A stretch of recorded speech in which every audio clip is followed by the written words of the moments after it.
Hello, my friends. Big Mark here. The Secrets of the Red Doors. I'm not at the club today. We're getting work done. Get ready for the TV show shoot. So I wanted to catch up with you. It's been since last week. I dropped 2 videos. Kevin's not with me today. I'll see him tomorrow. Maybe we'll do another one tomorrow. How we hope your week was good, your weekend was good. I was in an Italian feast out in Jupiter, Florida for a couple of days. A lot of friends, great time. Maybe I'll post a picture up there. Really good job in that little Italy feast with a lot of my friends. It's Veterans Day here. You know, I want to just tell you guys, pay your respects, honor your vets, the ones that are here, the ones that are gone, especially if you see disabled vets. Have some compassion. They went through a lot.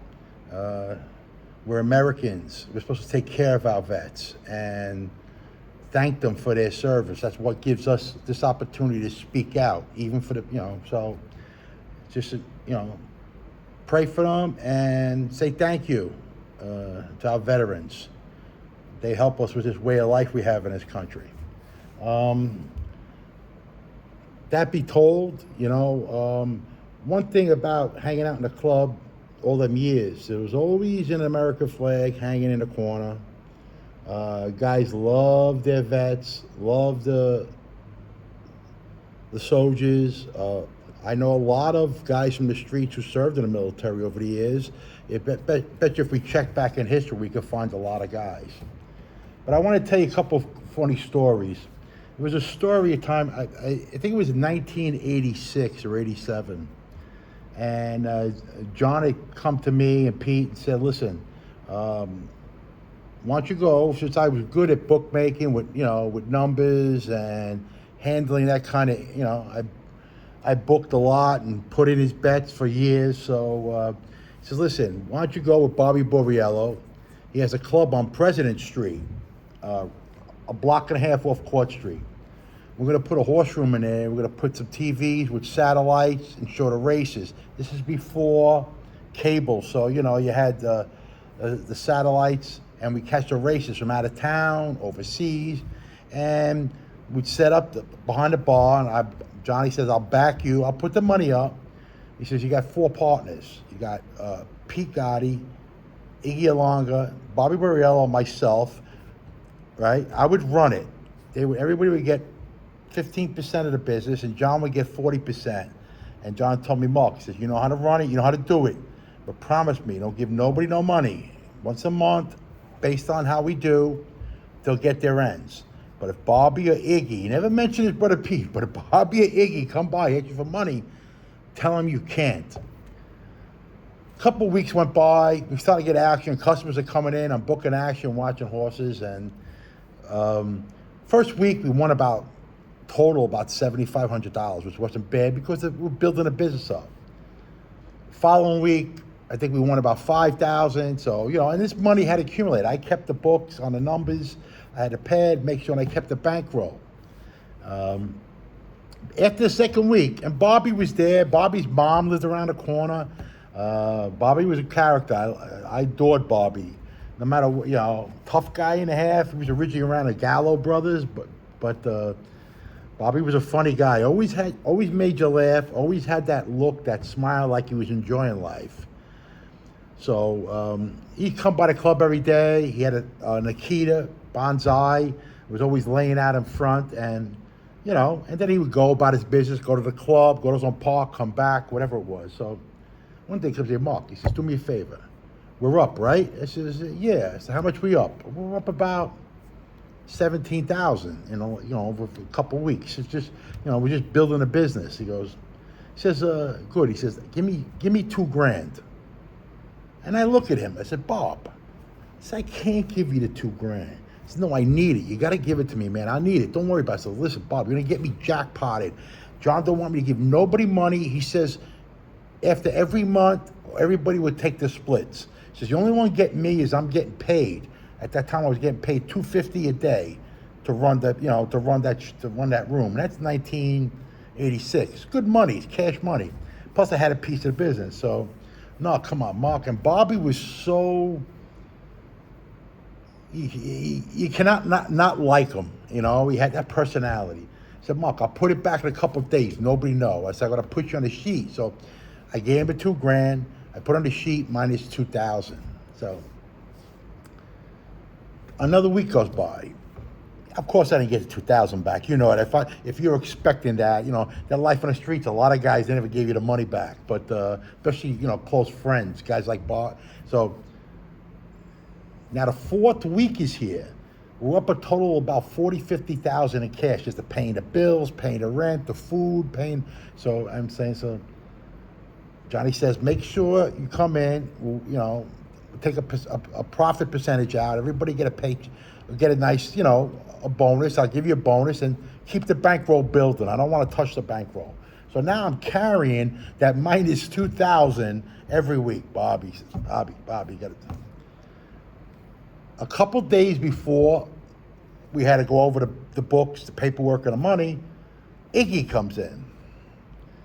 How's it going? Good. Yeah, we're up ahead. You know, it's not as busy as I want it to be, but we're going to build it up. A couple of months, we'll have 40, 50 customers a day coming in paying cash, you know, betting horses.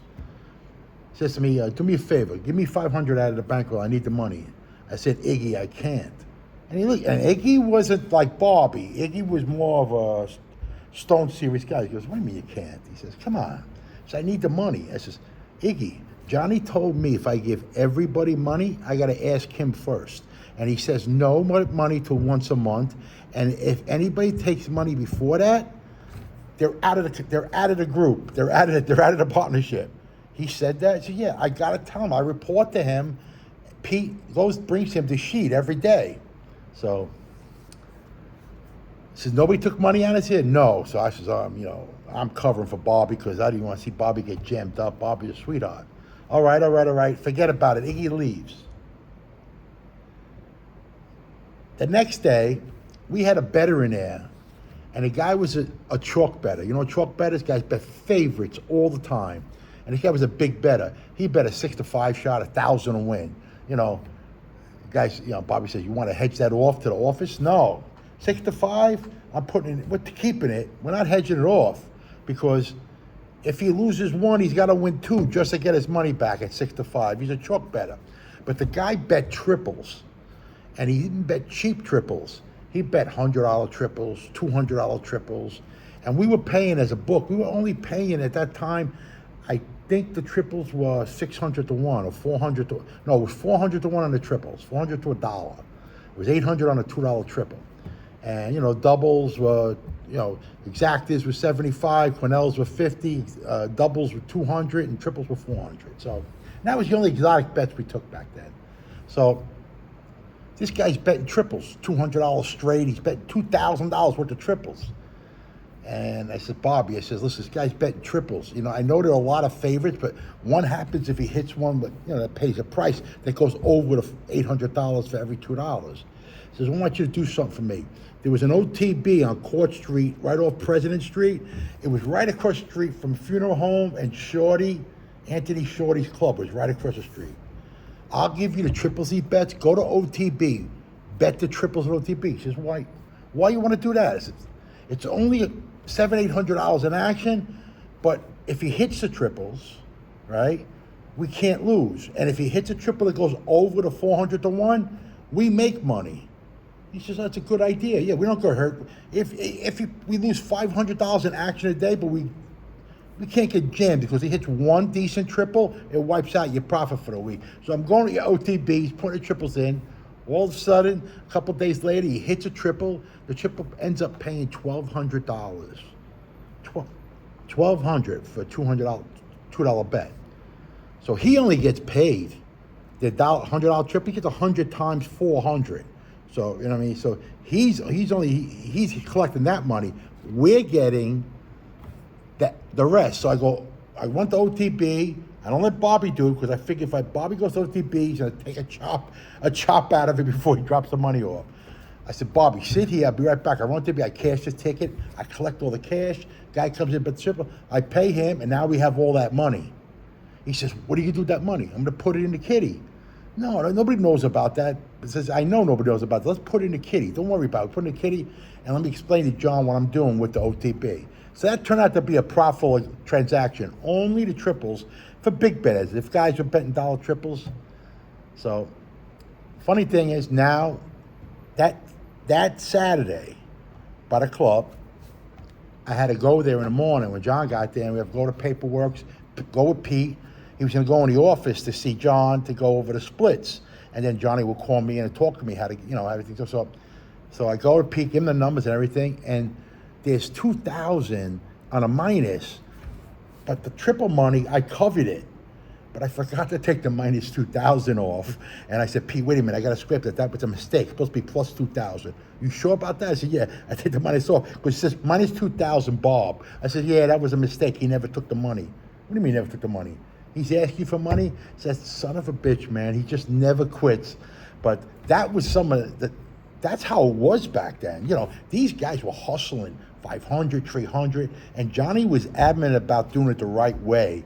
But Bobby was a character. I mean, listen, being his brother Stevie and his cousin, these guys were tough guys. They weren't, it was fun hanging out there, going to President Street every morning. That area of Brooklyn was great.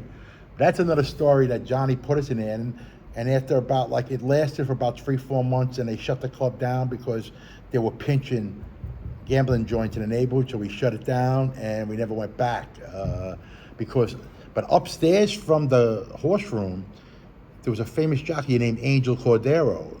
His daughter lived there with a husband who was an ex-jockey, part-time jockey, exercise rider. So, that was fun too, because they used to come and bet horses from the track like they were getting tips. And let's be honest, 90% of the tips all go down the board, but that was funny. That was great. Johnny gave me a piece plus a paycheck because I ran it. But Pete would never come by. Pete was, he would follow his protocol from his brother. But that's some of the days in that club. It was really cool, a lot of gambling. I mean, you don't have any clue the gambling. And that wasn't just there. I can imagine every club in New York City. And at that time, I took a couple of pinches for bookmaking. The fine was $150, $100. It was a fine misdemeanor out the door. The state didn't want to be bothered with it because they didn't want to clog up and every once in a while they make a sweep. Public morals back then was handling the gambling, handling the pimps, handling all the and the minor offenses. And they pinch you, you'd be out tomorrow, you go in front of the judge, $150 fine, you're out the next door. The only problem was whatever money you had on you, they took it and they gave you a sheet. You signed it, how much money took it. But if you wanted to get that money back, you had to go to the courts and claim it. But you had to show proof of where the money came from. I can imagine them sweeps, them bookmaking sweeps, it's just about collecting the money and the bankrolls, because nobody went to claim that money. But you couldn't show for it. It was non-tax illegal money, but that's how it was back then. And, but it was a different era. These guys, I can imagine what they go through now, but that was everything around John and Angelo and them guys circled around making money, with lending money or with gambling, most of it. I mean, you've seen it every day. Guys coming in, dropping off money. Once in a while, you get the argument. And I'll show you when we produce ourselves. You'll have some where guys got abused, guys got yelled at over money. It's all over money. That life is all over money. But back then, I keep on saying John was for the underdogs, but everybody was. And you see them guys hanging out there, I was young. I was 20 years old. 21 years old. They go out to nightclubs. We used to go to a place up in Westchester, Mikey Yao, who was Tony Lee's brother. I think he owned the joint or had the joint. It was like a lounge with live music and a dance floor. You could eat in it. It was up in Westchester. I think it was in Scarsdale. And they used to take me with them. Pete, Jackie, Tommy, Skinny Sally, a bunch of guys. And I used to go there and used to eat dinner, have music, and Mikey was there, and Mikey was funny, talking with that. Always had a lucky strike in his mouth, and I'm hanging out with these guys. They're 40 years old, 35, I'm 20, some are over 40 years old, and the place was packed with women, all with money. We used to go there, a couple of us young guys, the women were like, barracudas. They see us young guys, they grab them, and we used to just run out of the joint. But we went because we wanted to hang out with Pete. You wanted to be part of that, and it was everywhere we went. I'm not just saying us. A lot of guys had it, but it was different that era. I know you guys know it. A lot of my guys who love my show know about it. We talk about that era. The neighborhood was safer. You know, let's be honest. A lot of crap that's going on now would never happen. Never happen. You know, I was at that feast in Jupiter, Florida, and a little Italy feast, selling shirts, make America Italian again. You know, it was a lot of pride, and you know, and a lot of pride in us Italians. But you know, sometimes, you know, things change and things happen. You got to move on. You don't wish nobody bad. Never wish anybody bad. Even, you know, I've seen them guys on YouTube or whatever shows they have. I wish them success. This is my thing. The show update. I will have the premiere. I'm going to reveal the board, you know, with my subscribers. And, you know, if you have any issues with subscribing, let me know. That's not a problem. I could stop it. It's okay. But I want you to know that this is all about, you know, that era. So that club and set I built right now, it's just going to be filming in it. Evidently, maybe we'll have a couple of you guys come down, want to take a picture in it, whatever. We'll see. Some of the donors, some of the members, that will come about. But the set, I have all the actors in place are going to play the part. I have the first episode. We're going to shoot the pilot. Just want to do it right and professional. And then you're going to see, it's going to be fun because I'm going to do it. I have probably about 60 episodes I'm going to film. It's going to take time, but I have professional cameramen. We're going to be in it, myself, Kevin, and the guys playing all my old friends. And the story's going to be funny, interesting, intense, and real. But we're only going to do this I want you to understand, it's about respect, little homage to that era. I always say that, but I love that word, like homage. The only French word I know probably, but it was just, the 80s were a powerful era. A lot of tough guys around, but also a lot of good guys. But you're gonna see that lifestyle from the other side, not the side you always see, and I have it all planned out in era form, so the ears go up from when I got there. So we'll process it with the club, and the club next door was a storage room with the phone booths. As it progressed, and you'll see that action too. I want to explain to you. You're going to enjoy it. The story's going to make you laugh, and you're going to get addicted to it. I want to do 2 episodes a week. They're going to be average 20-minute time frames. If a network picks us up, it's also good too, because if they want to run 30 minutes for advertisements, whatever. But hope to get a network pick it up, because, you know, I tell you guys good stories, so as Kevin does, you know, but to see it enacted, and there's more, like every story I tell you, there's more to it that lets the story continue, and you're going to see that in live action. But, you know, funny, when we used to go to eat dinner, you know, like Johnny's favorite place, you know, guys talk about Johnny loved this restaurant, he loved this food. You want to find out what he liked? Besides going to Denoy, he went to Altadana's. He used to go to Russo's a year ago. We used to go eating Quartuccios. Johnny loved a good pasta. Loved a good pasta. Them guys who got him going to Cracker Barrel should learn their lesson. He might have said on a road trip, he must have stopped at one. It must have been New Deal to him. Must have been interesting. You know, it was different. You know, kind of Americana. Okay. But I'm telling you, and I'm going to make his dish for you one day on video. We're going to make a little filetta pomodoro with the long fusilli to make it the right way. We're going to see that. You know, like I said, when the Continental Games, he had John Quartuccio cooking giant pots, pasta fagioli, all kinds of food.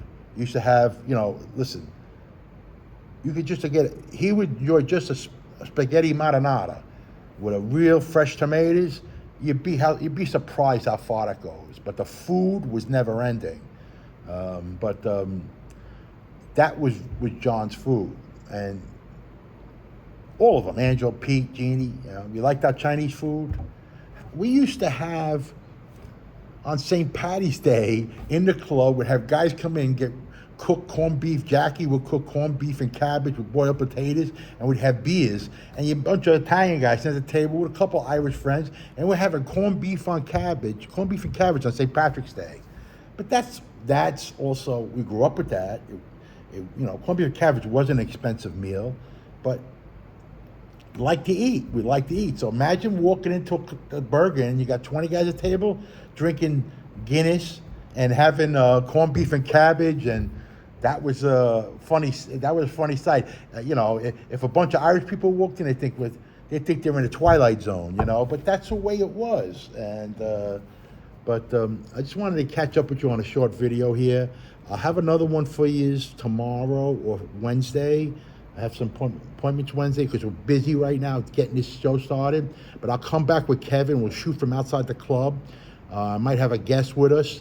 We're going to tell some really good stories then. I'll just keep you moving along. Bear with me, you guys. It's a lot of work, a lot of hard time. I love it. I love interacting with you guys. Keep it nice. No haters. This is just, enjoyment. I want you to enjoy it. I don't pay attention to the haters, and I don't mention anybody. I hope they all, whatever, keep it real, keep it truthful, and God bless you, make money, whatever you do, whatever makes you happy. Keep safe. Don't forget, you see the link to the flag where I am right now. It's Veterans Day. Pay your respects. God bless America. Be safe. And I'll be back to you in a day or two, but I'm going to post this. It's Monday. I'll post this. And I'll drop another video tomorrow and Wednesday, so we'll fill up the week for you, I promise. Thank you, and have a great Veterans Day to all our vets. Thank you for everything.